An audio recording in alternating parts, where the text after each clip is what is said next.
All right, welcome to the lecture on introductions, conclusions, and transitions.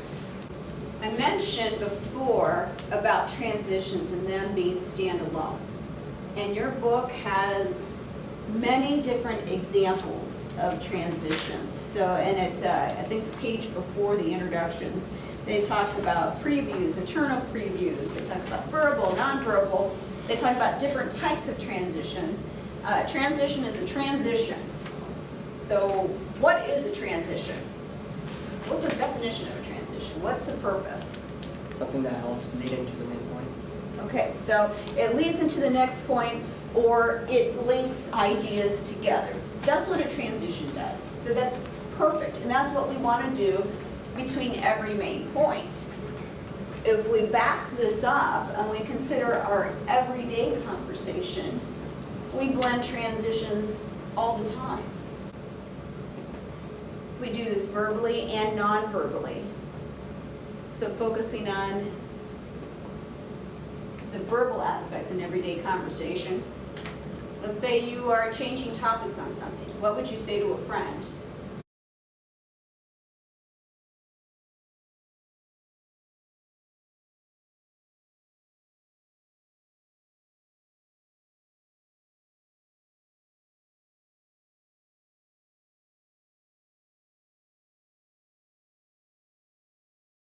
And if we see a friend that's doing that, what are our judgments towards them? They typically don't do that, but this next conversation, they're jumping around from topic to topic. What's our impression? They're a little scatterbrained. Scattered. They seem scatterbrained. It's much worse if you're a presenter. Okay, so if we do this in our everyday lives and we start making judgments on people, and I'm not saying that we do it in a mean way, but we think that there's something wrong and they're not quite put together, we put that in a public speaking forum, and now they're a bad presenter because they can't see, they look scatterbrained. They don't look like they're prepared, even though they may be. So they need to be adding, and you need to be adding in transitions. We do this, of course, with simple things that we just talked about. We talked about things like saying and, but, anyway. More formally, you could say the first thing, the next topic, on the other hand.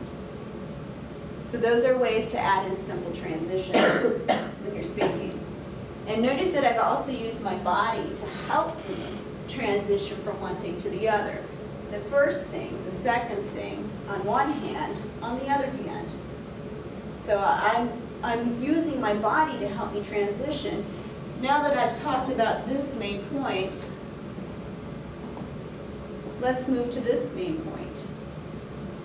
Now that we've talked about the body, the main points,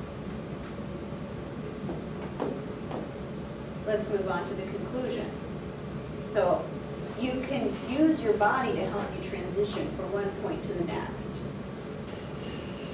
Using words, we've talked about signposts, but making formal transitions between main points, it seems redundant in your writing, but it's good for presenters.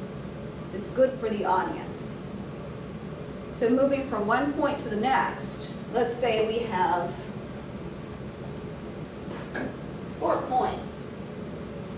This is your introduction. Roman number 1 is always your introduction.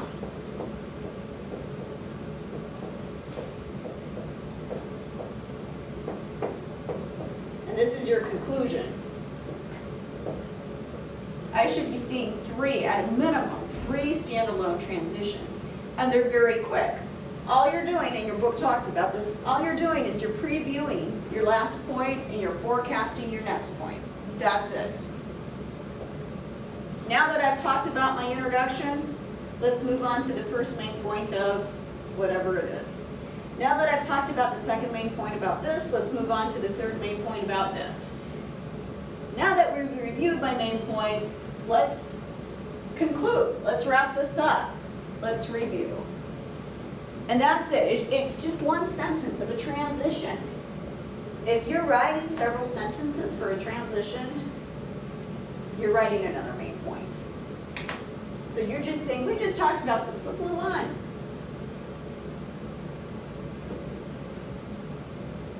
The examples within our outlines that I have for you, you can just follow those.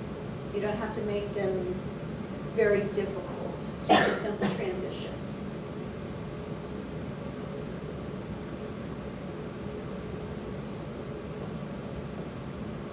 And the very last thing just to mention about transitions is something called an advanced organizer. And I'm going to venture outside of your book, and I'm going to talk about the Making Communication Work from Seiler and Beal.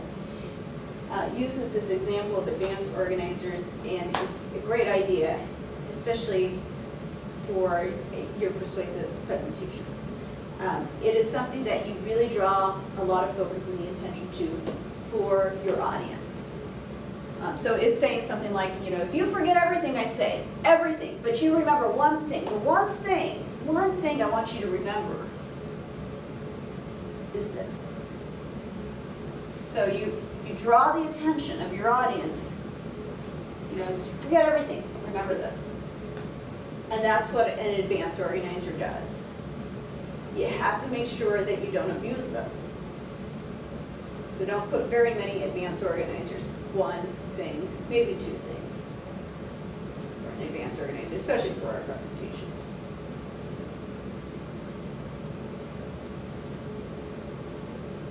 Okay. Are there any questions about transitions?